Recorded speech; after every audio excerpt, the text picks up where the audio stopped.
Assalamualaikum warahmatullahi wabarakatuh. Sebelum kita melakukan kegiatan pada siang hari ini, mari kita berdoa terlebih dahulu. Silakan berdoa, dimulai.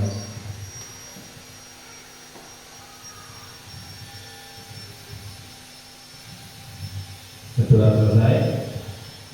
Oke, Bapak Ibu, sebelumnya saya mengucapkan terima kasih karena sudah menyempatkan waktunya sebentar. Di sini saya akan memaparkan tugas RTL dari PKB PJOK saya, yang nantinya kita akan membuat sebuah event atau kegiatan yang tujuannya itu siswa aktif dalam kegiatan event tersebut. Jadi semua kegiatan itu dilakukan oleh siswa. Langsung saja, ini ada rancangan pembelajaran PJOK berbasis proyek dengan Sport Education Model. Judul kegiatannya nanti adalah permainan bola voli mini. Lalu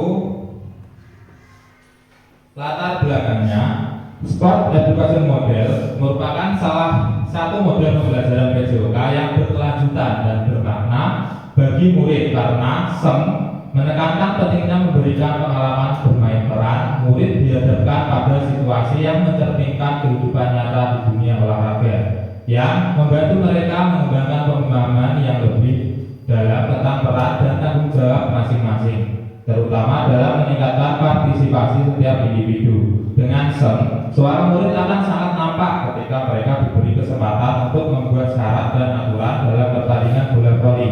Sedangkan untuk pilihan di sini, murid juga diberi kebebasan untuk memilih peran mereka dalam kegiatan ini, serta kepemilikan di sini dengan melibatkan murid untuk mengatur ruang pertandingannya.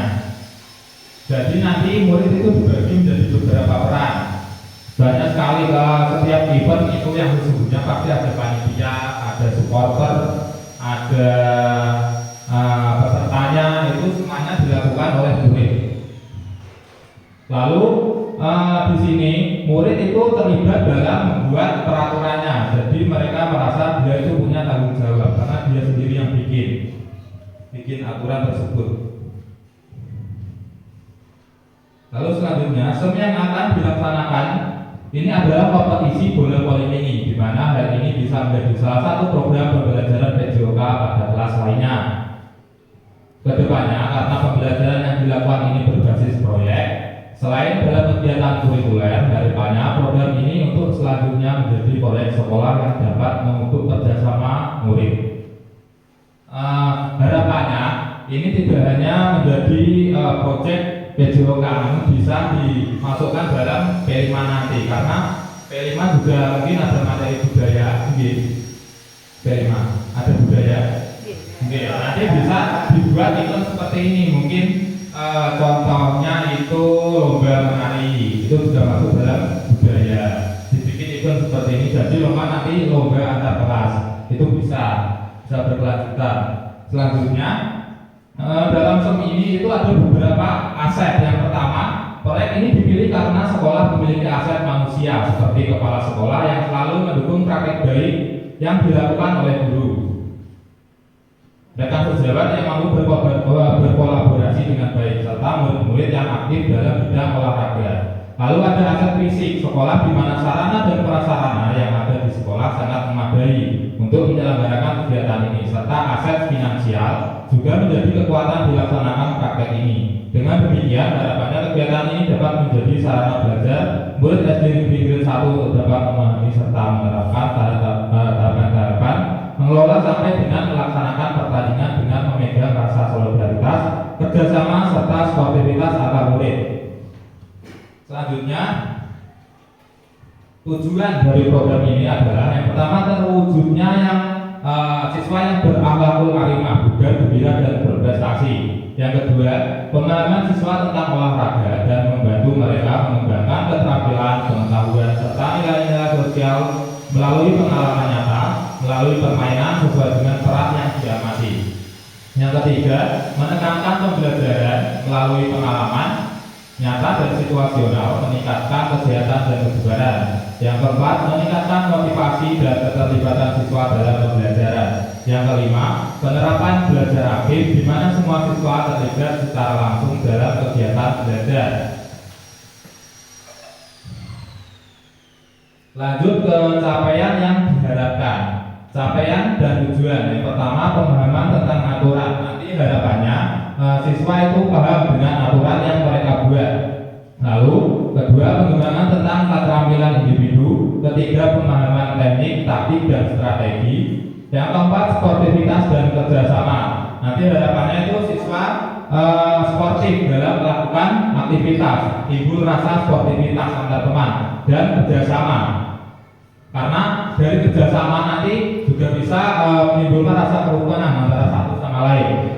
Yang kelima, kepemimpinan dan tanggung jawab. Di dalam kegiatan ini harapannya siswa itu bisa berlatih kepemimpinan dan tanggung jawab. Lalu selanjutnya langkah-langkah. Yang pertama, nanti kita akan melakukan technical meeting. Kedua, latihan dalam pengelolaan musim. Ketiga, menganalisis pertandingan dan turnamen. Yang keempat, penyelenggaraan kompetisi yang menekankan pentingnya sportivitas, komunikasi dan kerjasama. Yang kelima, pemilihan peran dalam tahap afiliasi.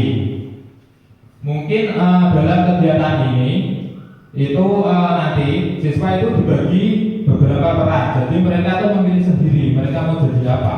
Dalam kegiatan ini nanti, dalam event ini, siswa itu ada yang menjadi panitia, ada yang menjadi peserta, pelatih, wasit, manajer, reporter, supporter, dan sebagainya.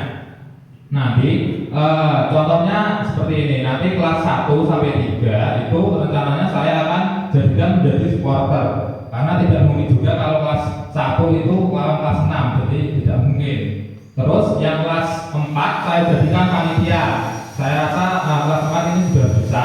Tapi kalau kelas 3 itu kepengen ikut menjadi panitia, entah itu bagian seksi perlengkapan atau apa, bagian musuh-musuh, itu bisa kalau mereka kepengen. Jadi mereka nanti gabung sama yang kelas 4. Dan untuk pemainnya nanti rencananya saya akan melakukan di kelas 5 dan kelas 6 untuk menjadi pemain. Di kelas 5 dan 6 juga sekalian manajer dan pelatihnya. Untuk wasit, panitia dan lain-lain itu dari kelas 4. Lalu kok ada reporter? Karena di setiap event, kalau Bapak Ibu melihat di media, entah di TV atau di media apapun, itu setiap event pasti ada sesi dokumentasinya yang pegang kamera, entah video syuting, foto atau dan lain-lain. Jadi nanti itu siswa ada yang pegang kamera, tapi tidak kamera betulan. Kalau kamera yang betulan mungkin yang pegang Bapak Ibu guru untuk melakukan dokumentasi. Tapi untuk di kegiatan ini itu kameranya itu into pura-pura. Kameranya itu pura-pura. Jadi siswa nanti itu membuat dari kardus, mungkin kardus bekas, untuk kamera yang digendong itu kayak tukang syuting. Jadi kalau ini dilakukan dengan baik dan benar dan lancar, itu mungkin sangat asik bagi mereka, karena mereka itu bisa berkreativitas membuat kamera, jadi tukang syuting, muter-muter kayak gitu dalam kegiatan ini. Lalu ini masa atau waktunya itu di pertengahan Desember setelah ulangan UAS ini, UAS semester pertama. Lalu kenapa kok di SD mungkin ini udah baru bagi Bapak Ibu guru, karena biasanya untuk event-event seperti ini mungkin di SMP atau di SMA, karena mereka kan mungkin yang sudah terbiasa untuk menjadi OSIS atau apapun, mungkin biasa menjadi panitia. Jadi mereka sudah tahu bagaimana perannya, bagaimana. Tapi kalau di SD mungkin saya rasa ini baru, karena yang terlibat semuanya itu murid, karena guru cuma mengarahkan saja. Dari panitia semuanya itu murid, yang berjalan tidak gurunya. Lalu selanjutnya struktur program mitra dalam Robel. Struktur programnya adalah kurikuler. Lalu mitra dalam Robelnya adalah murid yang terlibat dari kelas 1 sampai 6, baik laki-laki dan perempuan. Seperti penjelasan saya di slide sebelumnya, kelas 1 sampai 3 itu menjadi supporter. Lalu kelas 4 panitia dan wasit, kelas 5 dan 6 itu peserta sebagai pemain. Lalu waktu kegiatan dilaksanakan di akhir semester 1 atau bulan Desember 2024. Lalu mitra dalam Robel. Penanggung jawab adalah kepala sekolah. KBS yang menjadi lokomotif atau fasilitator adalah komunitas praktisi sekolah terdiri dari guru mapel, guru kelas, dan pendidik. Mitra dalam KBS dari operator sekolah yang nantinya dapat membantu terkait publikasi kegiatan melalui proses sosmed sekolah. Mitra dengan wali kelas sebagai koordinator dengan masing-masing kelas kepanitiaan, peserta dan pihak lainnya berasal dari wali murid, mitra, dan sponsor dari orang tua murid.